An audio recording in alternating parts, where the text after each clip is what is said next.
So, Brune, you're at the halfway point. This is week 5. How do you feel? Oh, thanks for asking, Brune. You're welcome. Well, the first 3 weeks were sort of like I felt like I was walking alone in the desert, not knowing anything about the landscape and not knowing when I would find water. Yeah. But this week, I got to meet a bunch of people who work for different kinds of players in the podcasting industry, both in Europe, where I am, and in North America. They've all been super generous and supportive, and all the information I received, it's sort of confirmed that I think I'm onto something. Do you want to tell our listeners about them? Yes, I'm actually going to break it down into 2 episodes because I learned so much. So in this one, let's focus on 2 of the humans of audio I talked to in North America, and we'll do 2 in Europe in episode 6. Let's do it. Hi everybody, I'm Brune Smith, a storytelling producer and 3-time indie podcast creator, newly looking for work in podcast production. This is Podcasting Job, an 8-week limited series where I take you behind the scenes of my job search in real time. Welcome to week 5. All right, who's the first person you want to tell us about? So incredibly, the very first contact I was given by one of my friends was Brittany Duggan. She is a showrunner and producer at Pacific Content in Canada. Ooh, what's that? They are a very established podcasting company on the Canadian market for branded podcasts. They sort of invented the concept 10 years ago, and they've been winning a lot of awards like Adweek's Branded Podcast of the Year a couple years ago, or the Webby Awards last year. Ooh, okay. So can we do just a quick prefacing question about branded podcasts? Sure. Because in episode 3, you mentioned that your dream job would be to work for narrative podcasts for the likes of Wondery, like podcast studios / networks / publishers. That's quite different. So when you met Brittany, what were your thoughts going in? Absolutely. That was my entry point into that dream of mine of producing audio storytelling. And by then, I really didn't know much about branded podcasts. I hadn't really thought of them, to be honest. And being so new to the industry, I almost had a quite immature bias against them, just imagining that brands in general might not necessarily have human connection as their primary focus. Right. But then you look at the quality and intimacy of audio-first storytelling that Pacific Content produces for clients such as Mozilla or Shopify, and it makes sense to me that there's actually a ton of companies that do want to bring meaning to people. And chatting with Brittany, it really started to get me excited about working for brands. All right, so what's something you didn't expect to hear from Brittany? I would say I wasn't really ready for this, albeit fantastic piece of advice she gave me. Brittany said that a fairly easy way to get into things would be to look for brands that don't have a huge budget to hire like full-size studios, but who are looking for inside talent like me to create something like a light touch show. For example, schools or nonprofits or even just small businesses. I love that. The only thing is, that would mean doing it all by yourself. Precisely. And that's the part that challenged my original vision a bit, because I do crave collaboration so much and working within a team where we create audio-first content that is bigger than the sum of its parts. Yeah. So that was a bit of a reality check, one of many to come, I'm sure, that there's just going to be a lot of things I'm going to have to do that thankfully have components of the dream job, but that are not exactly that. But then it was like Brittany read my mind, because then she said the perfect thing. What was that? She said, "You're not alone. Use people you know as sounding boards to figure out the story." And that insight, it actually got me excited about producing projects from start to finish, which is something I have done in the past with my own shows, and I'm truly thrilled by the prospect of collaborating with the client. That's a great shift. Anything else you want to add before you tell us about the second person you talked to? Yeah. Brittany gave me a great resource in the form of a book. So I'm really happy to share that with our listeners. I recommend it to any other indie podcaster going pro. It's called Make Noise by Eric Newsom. It's subtitled A Creator's Guide to Podcasting and Great Audio Storytelling. I'll link to it in the show notes.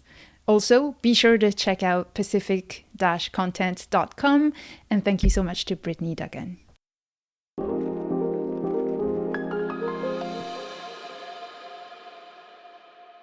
All right. Who else helped you move the needle in your job search this week? Yeah, so a friend of mine told me she really enjoyed listening to Amelia Hruby's podcasts. And she mentioned her podcast studio called Softer Sounds. I like the sound of that. Right? So I went to her website, softersounds.studio. It says a feminist podcast studio for entrepreneurs and creatives.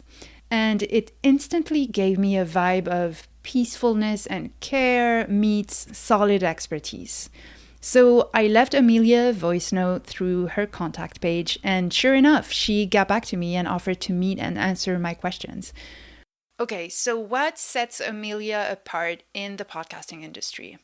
Yeah, so Amelia Hruby is based out of Nebraska, and she describes herself and Softer Sounds as a podcast studio that operates on the fringes of the podcast industry. Consider my interest piqued.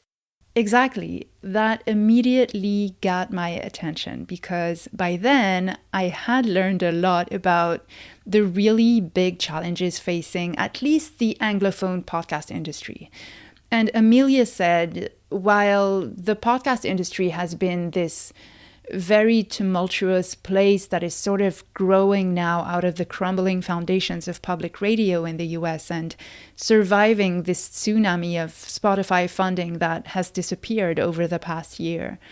What her studio focuses on is mainly providing editing services to small business owners, artists, and creatives, plus producing their own shows, but they're really not invested in charting their shows. They're not like, we work with Coca-Cola, we partner with NPR, we make shows that hit number one. They're just editing, writing show notes, doing strategy consulting, and just executing for their clients.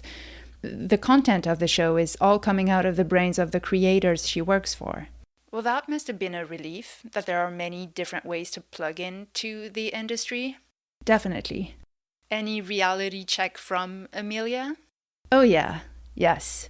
For any indie podcaster out there wanting to professionalize and offer their production services, Amelia insisted on the fact that things take time. So while it was fun to start the podcasting job audio series you're listening to with the premise, let's find out if I can find work in 8 weeks or my dream job in 8 weeks, it made me realize I really have to manage my expectations. Before launching her business, where Amelia now works with 3 freelancers and an average of like 15 to 20 shows a month, she started out by working for a local radio and picking up friends as clients and doing freelance editing work for about 5 years. How do you feel about that? Yeah, I mean, again, working within a team is my ultimate goal, but I do love editing and I would love to edit other people's shows, actually. So that's a good kind of work I can offer from the get-go. And a wonderful piece of advice that Amelia had for me and our listeners is to sort of be open and responsive at first. Take the time to know what you like doing or not doing. So for example, at least so far, I have no interest in video podcasts at all or marketing. But also it's a time when you discover what people are willing to pay or not to pay for. And only after that phase, she advises to start structuring your services and be super clear about your offerings. All right, that was a lot of juicy information. What do you have in store for us in the next episode? So in episode 6, I'm excited to go to the Netherlands, where I got to talk to someone who Ira Glass refers to as one of the best interviewers he's ever heard.